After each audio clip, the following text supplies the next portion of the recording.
This conference will now be recorded. So hey everybody, this is Jennifer Harris with Healthy St. Lucie, and I'm so happy that you're here with us today for the Art of Healthy Living, which is a wonderful webinar series we're offering this fall, and it's brought to you by Primary Care Associates and Humana. So we're so excited about this series. And this is part of what we do as our Healthy St. Lucie Coalition, which is a coalition of about 30 different agencies and organizations in St. Lucie County working to promote health where we live, learn, work, and play.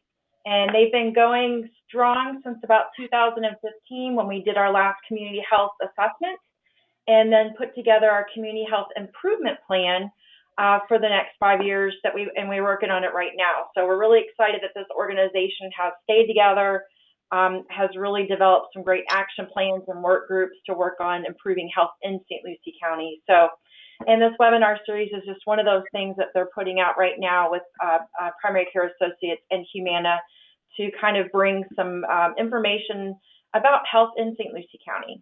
So, just a brief overview of what we're working on, and I'm not going to read all of these on the slide, but for those of you that might be joining us for the first time and you're new to Healthy St. Lucie, as I mentioned, 5 years ago we started a community health improvement plan, which we call CHIP for short, and this is just a sample of some of the focus areas in our community health improvement plan.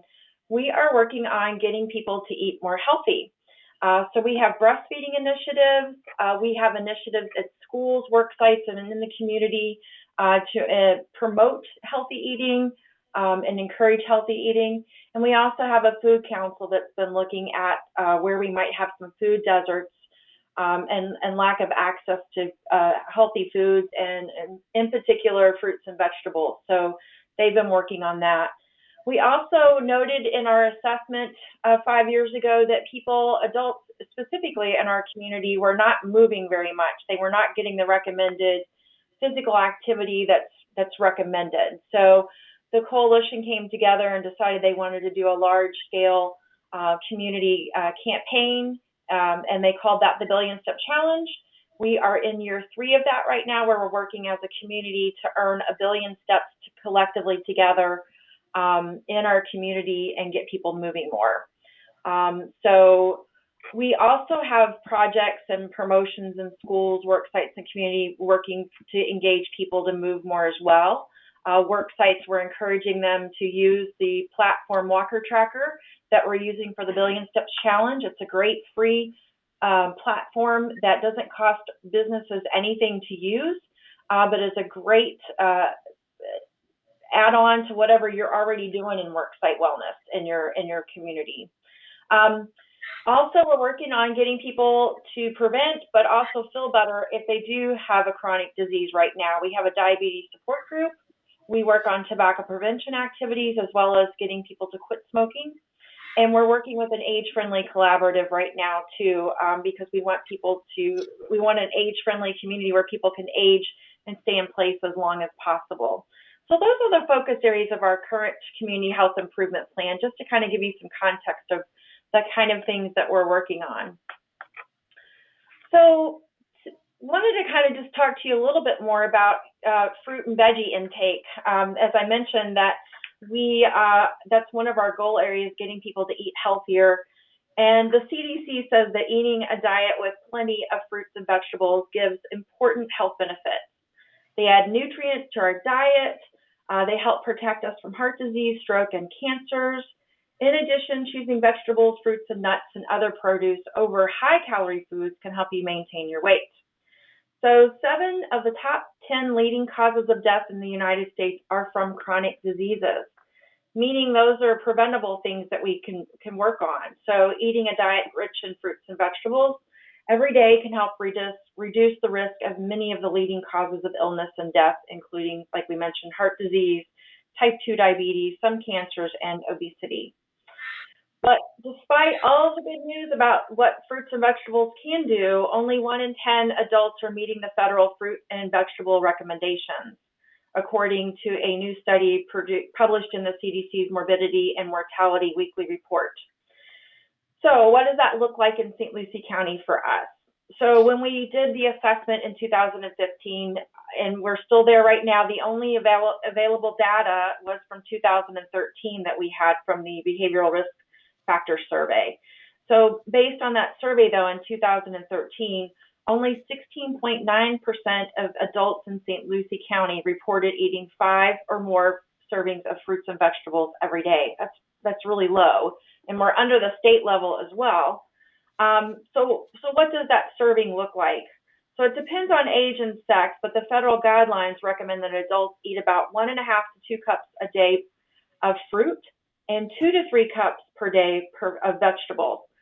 I think when you think about it that way, that is not that much, but we're still not able to meet that, and we're struggling with that. So when you look at the second chart down here too on the presentation, you can see that that consumption decreases as we age too, from 22.6% between 18 and 24-year-olds, and it steadily declines to 11.6% with 65 and plus ages. So we are still working to get this measure and see where we are. We're not sure if we're doing better right now as a community or worse.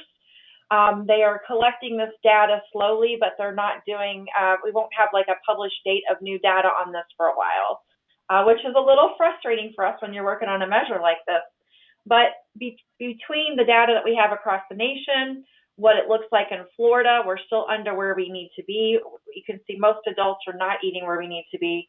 And our county data shows that we still need to work on identifying those barriers for fruit and vegetable intake and getting people to eat more fruits and vegetables.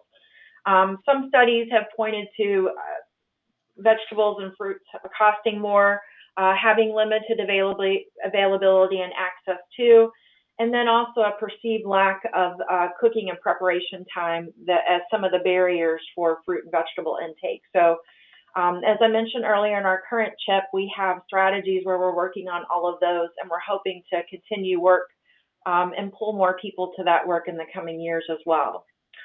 So as many organizations, you know, they have those national calendars and wellness holidays, and we found out that October is Farm to Fork and Farm to School month, and there's a lot of organizations across the country celebrating this with different activities and events. So we wanted to take time as Healthy St. Lucie this month to raise awareness about the need for all of us to increase our intake of fruits and vegetables. And as we do that, we were so excited that we could tailor, we know one of the big questions when you're looking at increasing fresh fruits and produce into your diet is that big question of organic foods to buy or not to buy. So we're so excited about our partnership with Humana, and where we can talk about some of these issues like this. And here today to address organic foods, including both produce and livestock that are raised from meat, eggs, and dairy products, is Stephen O'Neill with Humana. And I'd like to go ahead and turn it over to Stephen, who's going to do a little bit more of an introduction. Well, thank you, Jennifer, very much. And as she said, my name's Stephen O'Neill, and I work for Humana, and I'm happy to be here. And what a perfect segue, what a perfect topic for today, talking about fruits and vegetables after what you just shared. So a little bit about me. I'm a licensed sales agent with Humana, so an insurance agent. So I'm not a doctor, and I'm not really an expert per se on organic foods or fruits or vegetables. But this presentation was developed by experts at Humana, so it's got a lot of really good information. I know I learned a lot in reviewing it, and I hope that you will as well. And you know, if you have questions, I think you can put them in the chat periodically. These presentations are sort of originally meant to be done in person, and so you know, I think maybe the next slide talks about, you know, keeping your cell phone quiet and keeping chat to a minimum.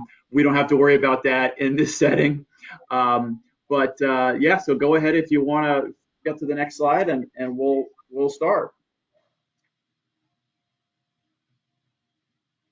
Okay, so if you're looking for organic food options, I think everybody has seen them. You don't have to look very far. They're everywhere you look. In recent years, organic food has become widespread, often lining the shelves of the average grocery store.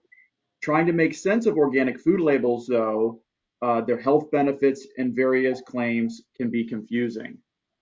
So you're probably wondering then and now, are organic foods really better for my mental and physical well-being? Does eating organic foods really increase my risk of cancer and other diseases, or non-organic rather? So in today's class, we're going to help you better understand what the evidence says about these questions and others. So we're going to find out what organic really means, the pros and cons of organic foods to focus on, and then tips for buying organic foods. For the next slide, yeah.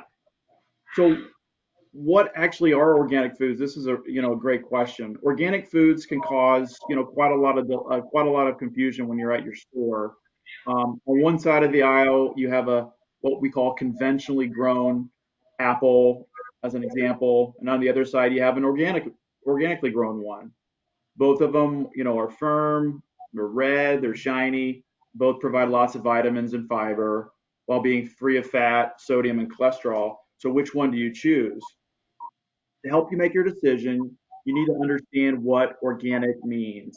So according to the Mayo Clinic, the word organic refers to the way farmers grow and process things like fruits, vegetables, grains, dairy products, and meat. Regulations vary from country to country, but in the United States, organic crops must be grown without the use of synthetic or man-made pesticides, bioengineered genes or GMOs, petroleum-based fertilizers, and sewage sludge-based fertilizers. That one sounds particularly disgusting. Am I talking? Can you guys hear me okay? Am I talking too loud, or it's okay? No, I think it's Okay. fine. There's a little background noise. I don't know if somebody needs to mute maybe their phone, their line. I'm going through the microphone on the computer, so I'm talking maybe a little louder than I would otherwise. Just wanted to make sure everybody can hear, but didn't want to be Yeah, talking too great. loud. Okay. So when it comes to meat, eggs, and dairy products, organic livestock raised from these products must have access to outdoors and be fed organic feed. Uh, they may not be given antibiotics, growth hormones, or any animal byproducts. So a byproduct, just for your information, is something produced in the process of making something else. So next slide. So you can see on the chart that outlines the specific differences between various organic products and conventionally grown products. So to start with produce, organically grown produce is grown with natural fertilizers, manure, compost. Conventionally grown produce is grown with synthetic or chemical fertilizers. Organic produce, weeds are controlled naturally via crop rotation, hand weeding, mulching, and tilling.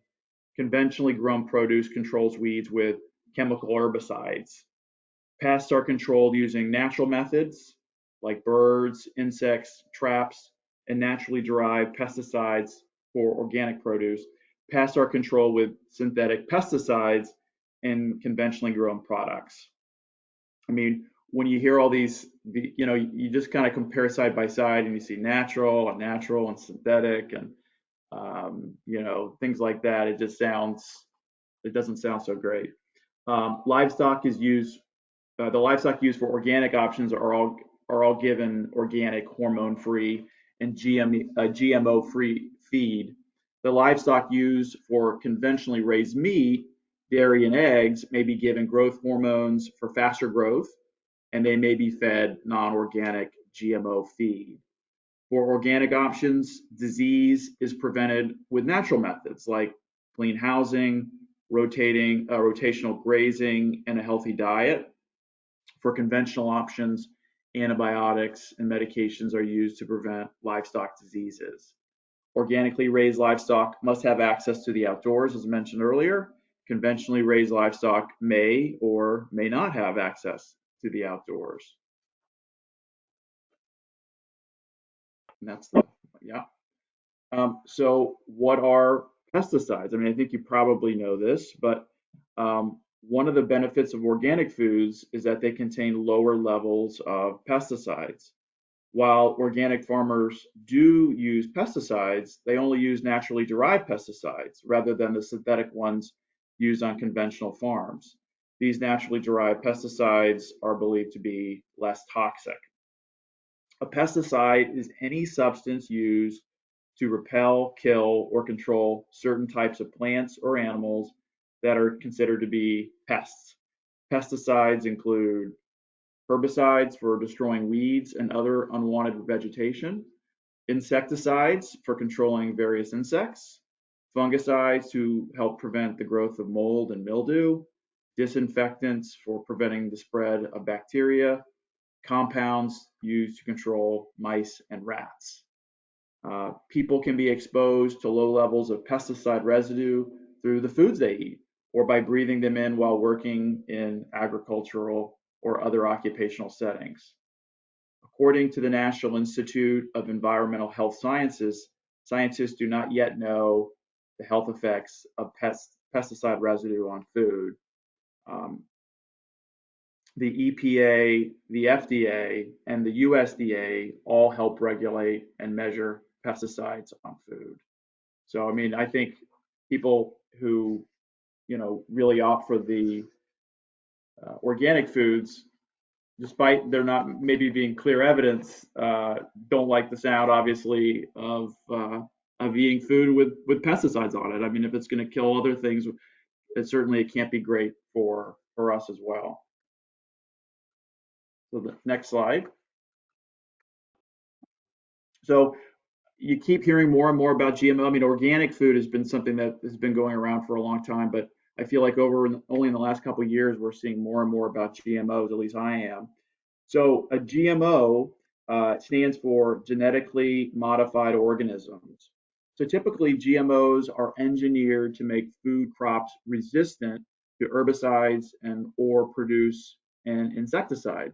For example, most of the sweet corn produced in the United States is genetically engineered to be resistant to the herbicide Roundup and to produce its own insecticide, Bt toxin, which, by the way, has got a great name, Bt toxin. Nothing like having a product that's got its own Bt toxin in it. Genetically engineered foods have their own DNA change using genes from other plants or animals. Scientists do this by taking the gene for a desired trait in one plant or animal and inserting that gene into a cell of another plant or animal. GMOs may be found in all kinds of things: soybeans, corn products, squash, zucchini, potatoes, apples, papaya. They're present, of course, in many processed foods, including your breakfast cereals. If an ingredient label of a food includes corn syrup or soy, and I can never pronounce this, lecithin, the food most likely contains GMOs. Possible benefits of genetically engineered foods include more nutritious foods, tastier foods, disease and drought resistant crops, less use of pesticides, the increased supply of food, faster growing plants and animals, foods with more desirable traits, and medicinal foods that can be used as vaccines or medicine. Some people, of course, are concerned about genetically engineered foods and worried that they may lead to allergic reactions, unexpected or harmful genetic changes, and foods that are less nutritious or in some cases toxic.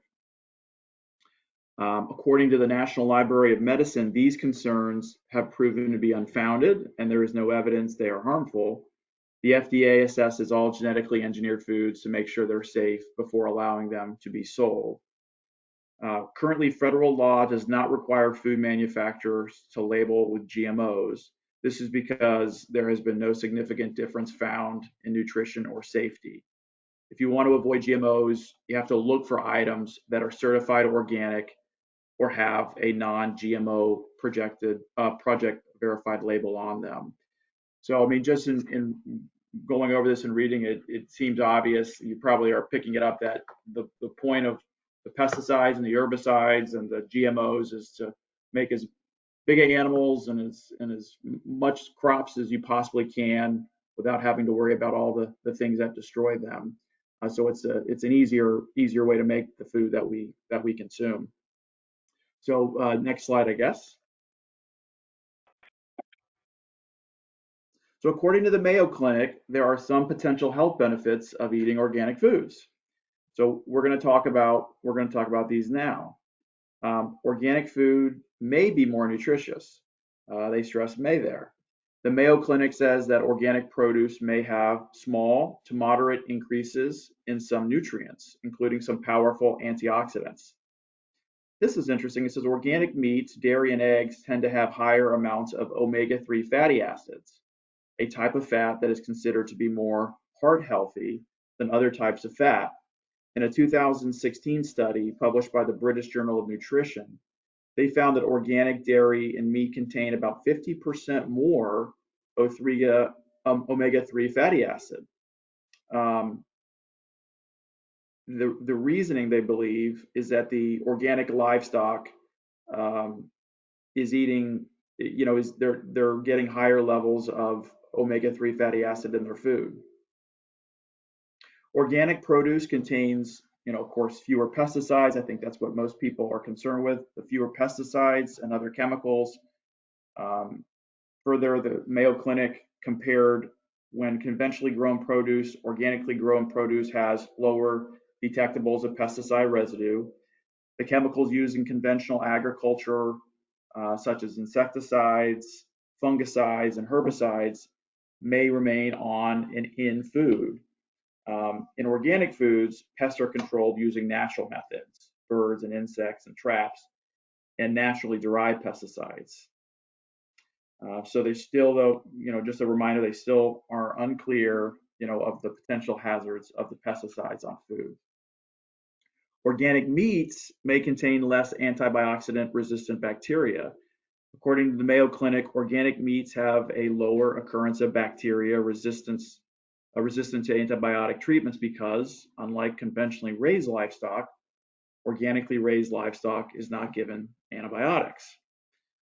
Finally, organic farming may be better for the environment because their practices may help reduce pollution, conserve water, reduce soil erosion, and use less energy. Many advocates say it's better for the environment. So far, lots of lots of positives in the corner of organic foods. So next slide. So of course, there are drawbacks, and obviously the cost being the biggest one. Organic foods typically cost more. According to the Mayo Clinic, the higher prices are due, of course, to the more expensive farming practices used by organic growers. Here are some of the reasons. Growing organic foods is more labor intensive because organic farmers do not use the pesticides or the chemical fertilizers. Obtaining an organic certification can be very expensive. Organic feed for animals costs more. Organic farmers do not receive federal subsidies like conventional farmers do. And organic farms are typically smaller than conventional farms, so they don't benefit from the savings of scale large growers get. Another drawback is that the food may not stay fresh for as long. This is because they don't contain the same additives and preservatives as conventionally grown and processed foods. Finally, there is no strong evidence to prove that eating organic food provides any health benefits over eating conventionally grown foods. Many studies have sought to identify a link between organic foods and positive health outcomes, but none have been successful. A large observational study published in the British Journal of Cancer found no difference in cancer risk between those who never ate organic foods and those who ate it regularly. So it's tough when you're at the store and a bag of apples costs $5 and organic costs $8. It's hard to when you're on a budget. It's hard to pay the extra money if you don't have that hard link. So the next slide. So now we kind of understand the basics, going by how they're grown and their potential advantages and disadvantages. This is probably what a lot of you are mostly interested in. Tips for getting going organic and spending less. Okay. So if you're thinking about buying organic foods, one question you may have is, how do I know if it's organic or made with organic ingredients? So this is what we're going to talk about. And you can kind of see it on your screen. This is, very interesting. They kind of do the same thing with fat, which is obviously a completely different conversation. But the way that the people that sell the products advertise, there's so many different terms that mean different things, and it's important to know. So the United States Department of Agriculture, the USDA, oversees an organic certification program that requires all organic foods to meet stringent government standards related to how organic foods are grown, handled, and processed. In order for food manufacturers to label a food as organic, the product must be USDA certified. If the product is certified, the food manufacturer can use an official USDA organic seal. So here's the different categories. So 100% organic, that seems pretty clear. This is used as a certified organic single ingredient food like fruits, vegetables, eggs, or meat. It may also be used in multi-ingredient foods as long as all the ingredients are certified organic, excluding salt and water. These foods may carry the USDA seal. So just organic. This is used on multi-ingredient foods in which 95% of the ingredients are certified organic, again, excluding salt and water. The non-organic ingredients must be from a list of USDA-approved additional ingredients. These foods also, can carry the USDA seal. The next one is made with organic whatever. This is used on multi-ingredient foods with at least 70% certified organic ingredients. Food manufacturers must identify which ingredients are organic on the ingredient list. These foods may not carry the USDA seal, but if you're in a hurry and you look at that and you see organic, made with organic whatever, then you're going to think it's organic. And then finally, organic ingredients. So multi-ingredient foods in which less than 70% of the ingredients are organic cannot be labeled as organic or carry the USDA seal. The food manufacturer can specify which ingredients are organic in the list. So you probably are also wondering, do organic and natural mean the same thing? So the answer to that is no. So these two terms are not the same. In general, natural means a food contains no artificial colors, flavors, or preservatives. Does not, however, mean the food ingredients were grown or prepared, or how they were grown or prepared. So the next slide. So this one's a really good slide in terms of trying to figure out, okay, you want to try to be as organic as possible, but you want to do it as fiscally prudently as possible. According to the Environmental Working Group, which is a nonprofit environmental and health organization, pesticide residues are common on conventionally grown produce, which we talked about, even after they've been carefully washed or peeled. However, not all types of produce have the same amount of pesticide residue. Several years ago, this led the EWG to create two lists, the Dirty Dozen, which are fruits and vegetables with the most pesticide, and the Clean 15, which are fruits and vegetables with few, if any, pesticide residue. So each year, they update their list. This is the 2019 list. And so in order, you can say them on your screen: strawberries, spinach, kale, nectarines, apples, grapes, peaches, cherries, pears, tomatoes, celery, and potatoes. These 12 foods tested positive for numerous different pesticide residues, contained higher concentrations of pesticide than other produce. Within the same report, the EWG shared the findings that More than 90% of strawberry, apple, cherry, spinach, nectarine, and kale samples tested positive for residue of 2 or more pesticides. Multiple samples of kale showed 18 different pesticides. The spinach and kale samples tested had, on average, 1.1 to 1.8 times as much pesticide residue by weight than any other crop. So the two worst there, I guess, the spinach and the kale. So the other group is the clean 15. This is a list of produce likely to contain the least amount of residue. So this list, as you see, avocados, sweet corn, pineapples, frozen sweet peas, onions, papayas, eggplants, asparagus, kiwi, cabbage, cauliflower, cantaloupe, broccoli, mushrooms, and honeydew. So the cleanest crops tested were avocados and sweet corn. Less than 1% of the samples had any datable pesticides. More than 70% of the clean 15 fruits and vegetable samples had no pesticide residues. With the exception of cabbage, all produce on the clean 15 list tested positive for less than 4 pesticides.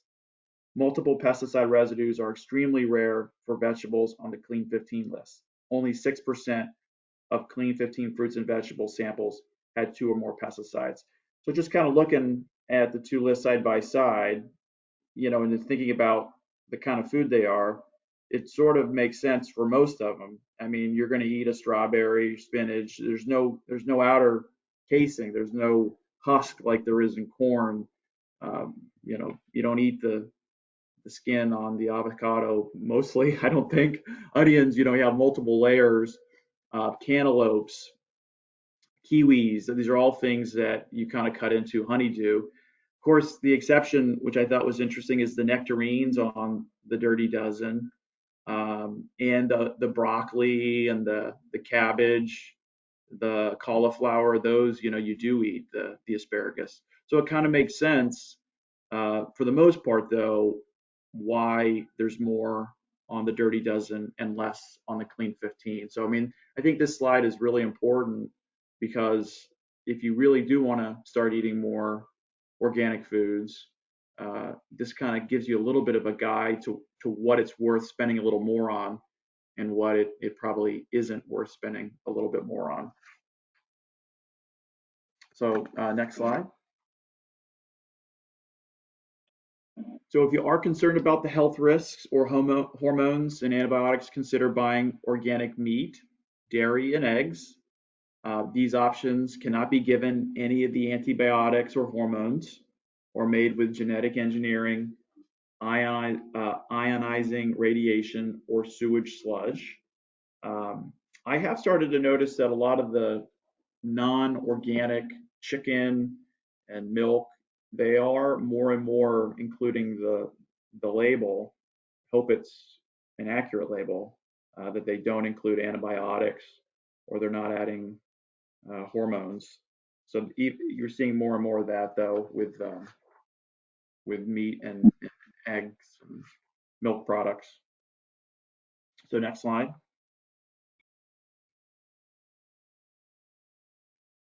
So as we've been talking about, you're probably interested in going organic, but find the cost intimidating. Eating organic doesn't have to be too expensive. So we're going to talk about some budget savvy tips for going organic. So the first is to buy in season. Produce is the cheapest and the freshest when it's in season. To get the freshest food possible, find out which organic products is delivered to your supermarket. When foods are in season, they are cheaper. Multiple times I've noticed in the last year that at Publix, organic strawberries or organic raspberries or what have you might be the same price. I've even seen sometimes they've been cheaper for organics than the conventionally grown counterpart, if they are in season and maybe there's a lot of it available. The next option is to shop around, compare prices of organic foods at your local supermarkets, farmers markets, and other venues. Some supermarkets are offering their own green store brands. These may be placed around the store, or they may be concentrated in one aisle. Um, I don't know if we have well, we certainly have farmers markets. Check those out. You talk to the local farmers that sell their produce. Ask them if they're organic or not. They're right there. See what they say. Remember, though, that many of these are small operations, and in order to get the USDA organic certification, that's very expensive. They probably don't have the finances, to do that. I don't know the name of it. Somebody might, but they're opening a new store in Stewart. Um, some kind of it looks like some kind of an organic farmers market type supermarket, kind of next to where Home Depot is. I can't remember the name. I can look it up here in a second and see. What's that? What's that? I was just saying I can't remember the name of that either. Yeah. I'll have to look it up. And so, and the final thing is, kind of to reiterate what I said: be picky about your choices. We have the Dirty Dozen and the Clean 15. These lists can help you decide, which produce items to focus your attention on, and which ones, you don't have to worry as much about. When it comes to processed foods, however, keep in mind that organic doesn't always equal healthy or healthier. Junk food is still junk food, whether it's organic or not.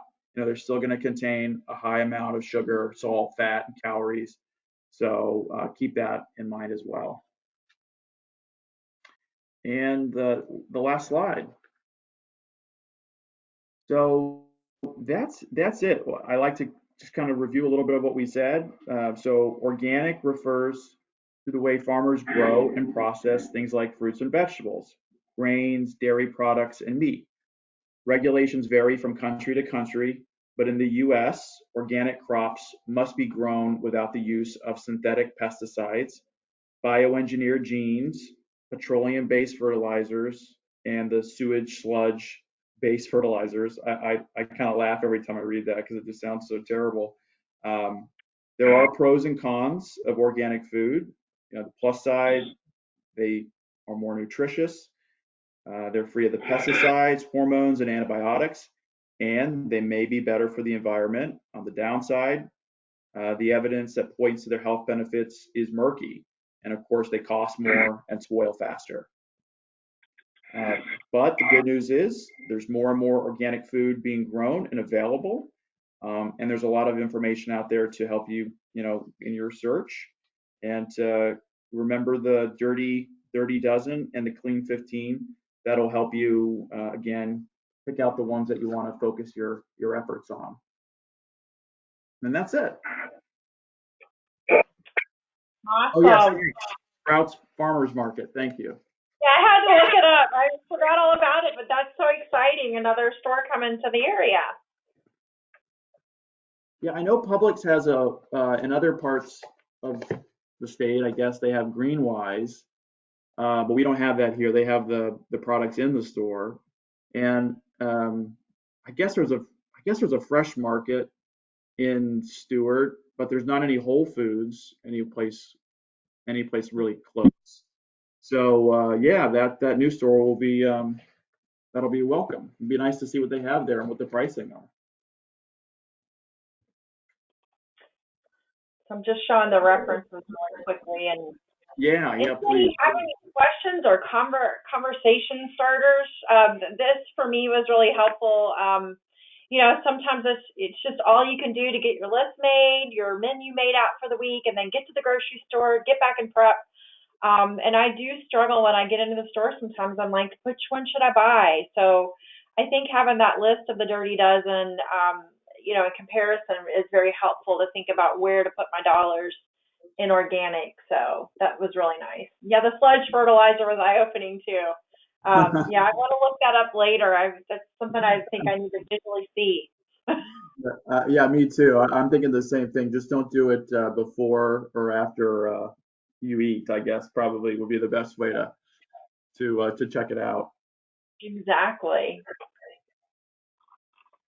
Anybody else? I know I have not been to the Fort Pierce farmers market in quite some time, and I guess they're open now, right? Has anybody been lately on Saturday morning? Yeah, there's still some booths that are open. It's not as packed as it was, but you can still get your produce. You can get your fruits and veggies and all your leafy vegetables too. There's a couple booths open for that. I keep saying I'm gonna like make that a bridge day where I go get my bridge work done, walking over there and then get back and go to the farmer's market, but I have not. There's something about those early mornings still. I'm having to like get a shift going, maybe when it's a little cooler out. Mm-hmm. Yeah, so that's another good place. I know I've been to Nelson's. Anybody else know some really good produce places? I know some of our farms do some boxes of vegetables and stuff that you can pick up too and order. Anybody else have some good ideas on where to get some fresh produce that's in season?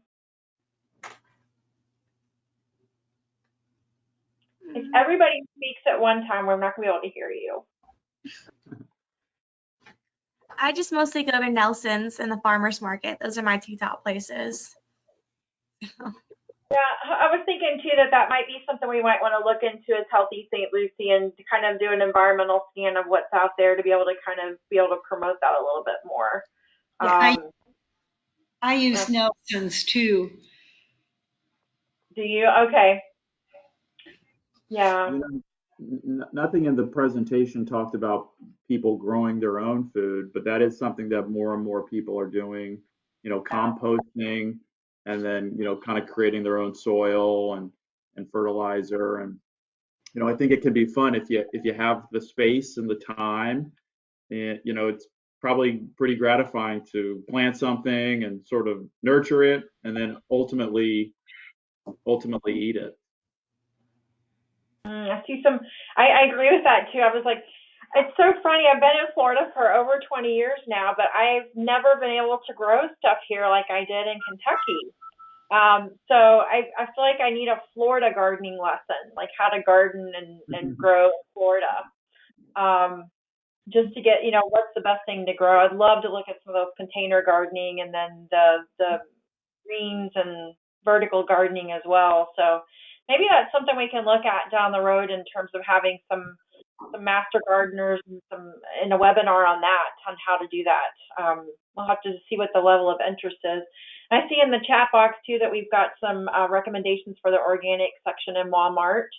I've not done a comparison, but that's something definitely to look at. And then Dorothy goes to Aldi and gets organic fruits, meats, and veggies too. So that's I think those two places are usually pretty reasonable spots in terms of pricing too. So that's a great recommendation. Anybody else with anything? I did. All right. Well, Stephen, thank you so much for that presentation and all that information.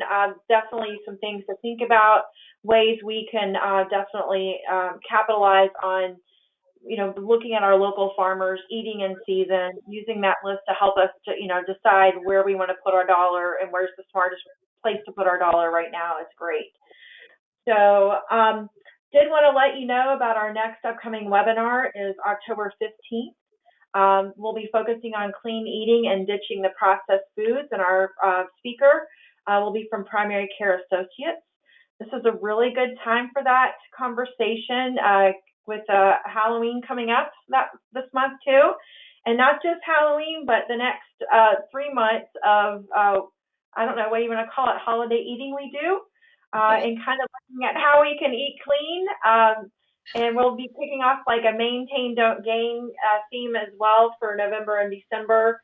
I honestly think that needs to start in October because it just starts sometimes sliding downhill from there.